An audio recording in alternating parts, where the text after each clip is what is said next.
Titans, primeira temporada, episódio 7, episódio chamado Asylum, Asilo em inglês.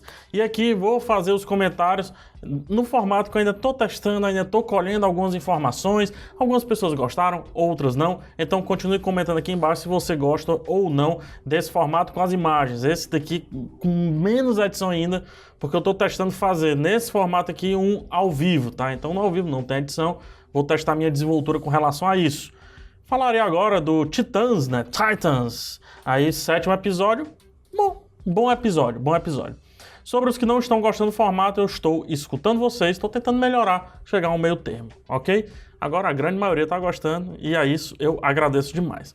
Sem mais delongas, a partir de agora tem spoiler, só fica aqui caso você tenha assistido a série ou não tenha problemas com spoilers. No 3, 2, 1, hein? 3, 2, 1 já é spoiler. Já fica ligado, já vou colocar o pip, porque temos uma boa cena, cara, muito bem montada da Ravenna. Deixa eu me afastar pra cá. Da Ravenna, deixa eu sair, na real, fica melhor, fica mais bonito. A Ravenna aqui no espelho e várias Ravennas aqui aparecendo, que até lembra de leve ali um pouquinho o poder dela, né? Quando ela se multiplica, assim, raramente isso acontece, mas fica aí. E também para mostrar em termos de cinematografia e narrativa que existem várias Ravennas. Em uma só existem várias Ravennas. Gostei. É um plano, a direção de fotografia dentro aí dessa safe house, né, que é onde ficam um pouco os titãs e tudo, todos os planos são muito bonitos, são muito bem organizados, mas na frente vai ter mais. A gente tem o Adamson, que é o pai dela, a gente descobre nesse episódio, aí se matando para que ela o cure. Eu não tinha entendido quando eu assisti, mas depois eu entendi que ele pega um termômetro que fica aqui debaixo que seria uma banheira, né? Aí é um negócio super rico, ó. Aí, termômetro ali, no que seria o tal dessa banheira aí. Eu não posso mostrar as imagens lá sangrando e ela salvando depois, só que um lance desse episódio é mostrar outros lados, ou melhor, aprimorar os lados dos poderes de cada um. Então todo mundo teve o seu poder num passo além, como se eles desamarrassem dos seus poderes.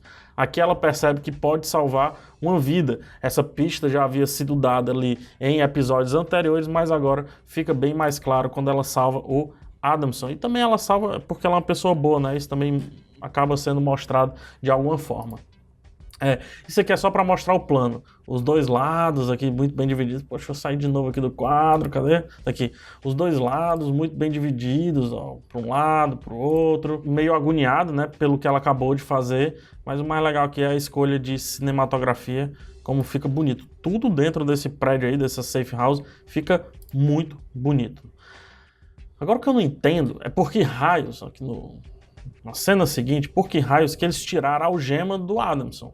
Foi só pra torturar? Porque em seguida ele aparece sendo torturado ali pelo Robin, né? Pelo Dick.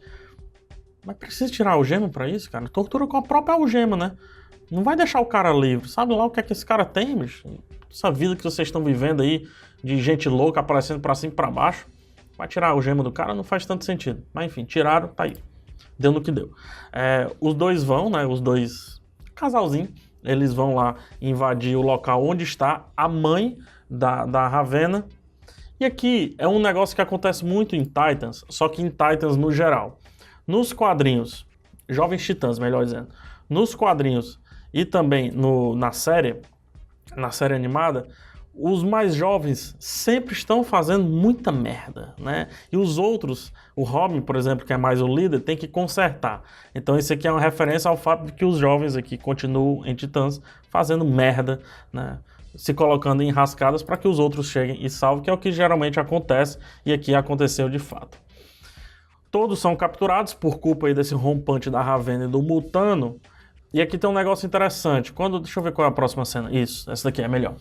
Quando o pessoal comenta que ele não está funcionando, né, que o soro não está funcionando no Robin, no Dick Grayson, comenta sobre os batimentos que ele consegue manter elevado de um jeito, porém a taxa cerebral, o fluxo cerebral, eu vou chamar assim, porque eu não lembro como é que foi chamado no episódio, não condiz com os batimentos que ele está tendo. É uma técnica aí do Batman, é uma técnica aprimorada do Ra's al Ghul. Nos quadrinhos isso é um pouco mais explorado, mas no primeiro filme do Batman, do Nolan, o Batman Begins, isso também é levemente explorado quando o Batman lá está utilizando as drogas e tem que manter o controle de toda aquela situação. É mais ou menos o que acontece aqui com o Dick Grayson, ou seja, eles passaram muito tempo junto ao ponto de serem treinados, né, de eles treinarem bem essa técnica aí, ou sei lá, é só que o cara é foda mesmo, é que o cara é diferenciado mesmo. Mas enfim, colocam mais soro e aí a gente o vê no passado, mas antes disso, um pouquinho da Estelar, que não entende que não ia dar certo a parada. Ela não entendeu e ficou usando o poder até acabar. Só que me chama a atenção nesse frame, inclusive muito bonito, né? O que me chama a atenção nessa cena, nesse local específico, é que tudo aquilo ali dentro do asilo está preparado para vários heróis. Ou seja, eles estão muito provavelmente acostumados a receber esses heróis aí, a receber essa galera dentro do asilo naquele local. Eles têm o local da Estelar, eles vão ter o local aí do Mutano, e é bacana porque o da Estelar tem o lance das placas aí, né? Todo mundo tem um local. O Robin, vou voltar aqui o Robin é sobre a loucura, ele tá um pouco louco mesmo, né? Ele tá um pouco fora de si, intemperado, digamos assim. Não sei nem se existe essa palavra. Tá com um temperamento ruim. A Estelar ali presa no lance dos painéis e o Mutano preso numa jaula, né? Deixa eu afastar pra cá. E o Mutano aí preso numa jaula, porque ele é um bicho, porque ele é um animal. Nós todos somos animais, mas ele é mais do que a gente um pouquinho. Só me diz como é que ele foi solto. Como é que ele foi parar aí? Em que momento do episódio que isso aconteceu? Cortaram e esqueceram de avisar pra gente? Eu não entendi isso. Não entendi. Enfim. A Estelar, depois que é enfraquecida, é presa. Isso aqui parece ser de gelo, né? Que aí vai mantendo os poderes dela sempre baixos, sempre no nível bem baixo. Quando a segunda dose é aplicada, o Robin fica realmente maluco, né? Ele fica introspectivo, começa a entrar na mente dele, porque eles fazem uma espécie de lobotomia, eles fazem uma lavagem cerebral para que passem a controlar aquela mente, aquele cérebro. E aí o Dick Grayson passa a se ver como Robin, porque é o grande problema que ele tem na vida dele hoje. E que bom, porque aí a gente vai lá na Mansão Wayne, a gente vê mais um pouquinho da Mansão Wayne. Ele encontra com o Robin pequeno e tem esse frame maravilhoso, nesse momento maravilhoso da série, que é quando o Robin jovenzinho, que tá ali nos delírios dele, empurra ele cai nessa pegada meio Matrix, até chegar na Batcaverna, e a gente vê um pouquinho mais do Batmóvel. Aqui essa imagem eu aprimorei, né? Eu melhorei aqui o brilho dela para que a gente visse com mais detalhe o Batmóvel. E aí, diferente do que eu falei lá, porque eu havia falado que o Batmóvel se parece muito com o Batmóvel do Tim Burton, na real se parece mais com o Batmóvel da década de 60. Deixa eu procurar aqui, ver se eu encontro. Eu já estava até procurando outras coisas. Deixa eu procurar uma imagem do Batmóvel da década de 60, porque eu acho que vai corroborar com o que eu falei agora. Aqui, ó, o Batmóvel da década de 60, que é o do seriado.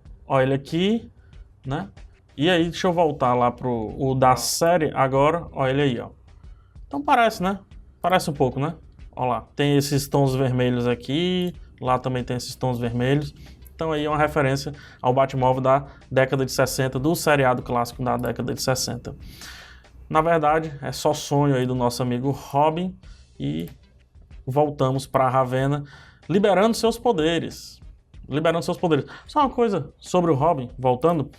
O Robin enfrenta o Robin porque esse é o problema do Dick Grayson, né? É ele enfrentar o passado dele. O garoto fala, cara, o Robin era para ser a solução. E olha o que é que você transformou. E olha o que é que você causou. Isso é legal porque dentro da cabeça dele, né, do Dick Grayson criança, o Robin realmente seria uma solução. Seria tirar ele das ruas, seria tirar ele do problema que ele teve com a família e tudo, e colocá-lo de volta aos eixos, ter um futuro, quer que seja. Mas não, ele transformou ali, ele utilizou para ele mesmo, em tons de justiça ou vingança, no caso, como uma vendetta para ele, e aí transformou-se nessa bizarrice que ele é hoje. Mais tarde, no próprio seriado, a gente vê um pouco mais dessa bizarrice, né? Desse lado violento, quase Jason Todd, que ele pôde presenciar no episódio passado. A Ravenna, ela parece aqui, nesse momento, controlar o poder e puxar o poder para ela. A cinematografia, nesse momento, vai bem porque escurece bastante o fundo. Tava vendo o episódio, aí o episódio ficou escuro, eu pensei que fosse alguma coisa aqui no computador que tivesse escurecido a tela, mas não. Sempre que ela se transforma, o ambiente fica mais escuro, parece que entram umas nuvens negras, assim. Ela tá tão confiante no uso do poder dela, né, do lance do demônio, que ela tá numa postura de dominante. E mais tarde, a partir daí, ela até mata o Adamson. Existe uma relação, que é uma relação de que existe essa Ravenna e existe essa outra Ravenna. Essa daqui é mais confiante, os ombros são mais para cima, ela mata aí o Adamson, mas depois sente essa morte. Tudo bem que passa rápido esse sentir. E eu peguei o lábio dela bem na transição, quando vai ficando mais vermelha, que tá bem no meio, quando tá saindo do cinza, indo 100% pro vermelho. Outro presente do episódio, outra referência, que é ela com a roupa da Ravenna. Né? Ela, de fato, de Ravenna. Deixa eu procurar aqui também, para vocês poderem ver como é que ela como é que é a roupinha dela, né? Caso você não se lembre. Tá aqui, deixa eu colocar. Pronto, tá aí, ó. A Ravenna. Opa, cliquei aqui sem querer. A Ravenna, ia pro Mercado Livre, ia comprar um display da Ravenna, né? A Ravenna tem, tá vendo essa partezinha aqui na frente, aqui no capuz dela? Então ela... Deixa eu voltar, pronto. Então ela mostra isso aqui, né? Bem de leve, talvez nem tenha outra referência mais pra frente, mas tomara que tenha. Aí eu clareei um pouco a imagem para você ver melhor.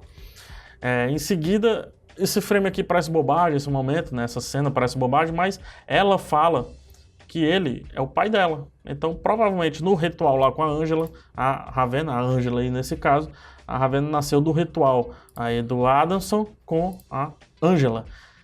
E ao mostrarem a Angela, sendo a Angela Roth, muito provavelmente eles vão seguir o cano da Ravenna. Ou seja, talvez a gente possa ver Azeroth, que é onde nasce a Ravenna no ritual da Angela com o Adamson, que em vez de trazerem o diabo, eles trazem o Trigon, que é pior do que o capiroto. É pior do que o capiroto. Que o detalhe tô bem em cima, né? Por isso que ela é chamada de Ravenna, o que também leva a crer que vão utilizar o cano, né? Vão utilizar a origem canônica dela dos quadrinhos, tá? Não da série de TV. Só para mostrar, eu não posso também mostrar porque tem cenas de gore, né? O YouTube bane a gente, mas só para mostrar aqui o queridíssimo Mutano e, entre aspas, tá? Finalmente matando alguém. É isso que acontece quando você prende um bicho, né? Ele fica tão revoltado que mata, né? Que mata aquele que estava o agredindo, que estava prendendo-o. Mais tarde, a Ravenna, usando um pouquinho dos poderes dela no Robin, e aí tirando um pouco do efeito da droga que estava na cabeça do Dick Grayson. E mais tarde também se curando, a Estelar, o que mostra um outro ponto do poder dela, que é a da cura. Então todo mundo teve alguma coisa revelada.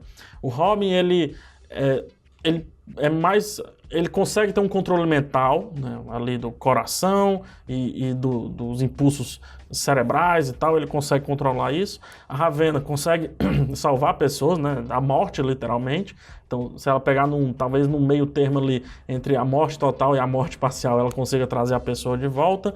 A Estelar consegue se curar e o Mutano não gosta de estar preso. Não gosta de estar preso e agora ele mata. Então, todo mundo teve a elevação do seu poder para justamente chegarem até os titãs de fato. Quem também mostrou um pouco mais da sua raiva é o Robin, isso já havia sido mostrado, não sei por que repetir tanto isso, mas gosto dessa cena porque todo mundo fica consternado, né? Todo mundo fica assim, que bosta foi essa que esse cara fez agora? A própria Angela, ela, sei lá, ela deve ter pensado assim, minha filha, esse é o cara que você vai, né, que você vai seguir. E por mais que ela fique um pouco consternada, ela é a única que está mais de boa, porque ela meio que entende essa raiva que existe dentro dele. Ele pede para a Estelar destruir tudo, mas quando ele pede para destruir tudo, isso é uma alusão ao que o menino falou. Tanto o Jason Todd no episódio anterior, quanto o menino que ele encontra agora, né? Ele mesmo que ele encontra agora. Porque na cena seguinte, mostra ali o Robin no reflexo. Então, ele tem um pouco de Robin e ele quer que isso fique aí escondido. Ele quer que tudo seja destruído, queimado e que esse passado dele fique apenas no passado. É tanto que ele joga a ferramenta e finalmente destrói o Robin, o que fica mais claro na cena seguinte, quando ele queima o traje do Robin. Tem aqui um easter eggzinho dizendo que é a saída dele.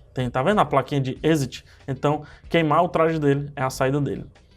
Percebeu que o nome aqui é Wilcox? Será que esse esse asilo pertencia ao Wilcox dos quadrinhos? O cara é cheio de terras e tudo. Será que isso aqui pertencia a algumas terras dele ou alguma coisa do tipo? Enfim, adeus Robin e que venha Nightwing. Eu nunca assisto os previews dos próximos episódios porque eu gosto de ter a surpresa. Porém, sem querer eu assisti o preview desse episódio porque ficou, né? O episódio ficou e o preview estava anexo a ele. E aí no próximo episódio, que vai ser bem mais claro do que esse episódio bem escuro, a gente vai ver a separação da equipe, ou melhor, o Dick Grayson vai se separar da equipe porque ele vai encontrar a Dana Troy. Dana Troy é a garota maravilha, é a Wonder Girl, né? Ela que é o lado teen da Mulher Maravilha. E ele encontra com a Dana Troy e finalmente alguém que vai entender o que está escrito aqui, porque de acordo aí com os poderes da Mulher Maravilha, da Diana, ela também consiga talvez interpretar esses símbolos aqui antigos. Não sei se ela é de Themyscira, não sei de onde é que ela é, porém é provável que ela consiga interpretar. E aí ela vai contar tudo o que está acontecendo, né?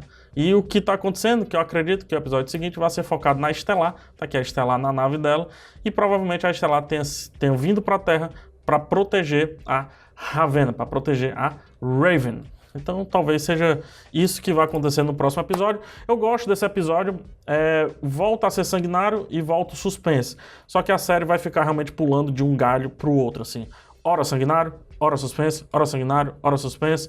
E também, muitas vezes aqui vai dar essa paradinha, que é o que vai acontecer no próximo episódio, para ser mais claro, não apostar tanto no suspense e apostar na inserção de novos personagens. Fica aí também pro próximo episódio a inserção da Dana Troy, ou seja, a Wonder Girl, dentro do time de fato. Acredito que ela vai ficar assim até o fim da temporada, porque ela faz parte dos Titãs. Eu até trouxe aqui, deixa eu procurar aqui, eu até trouxe a imagem dela, como é que ela é nos quadrinhos, e também como é que ela é nos quadrinhos aí do Titãs, ó, como é que ela aparece aí como Dana, e aqui no cantinho o Asa Noturna, que é o que a partir de agora vai se transformar o nosso querido Dick Grayson. É isso. Deixe seus comentários, me diz se você gostou ou não desse episódio, se você gostou ou não aqui dessa forma que eu estou abordando a série. Até o próximo vídeo e tchau.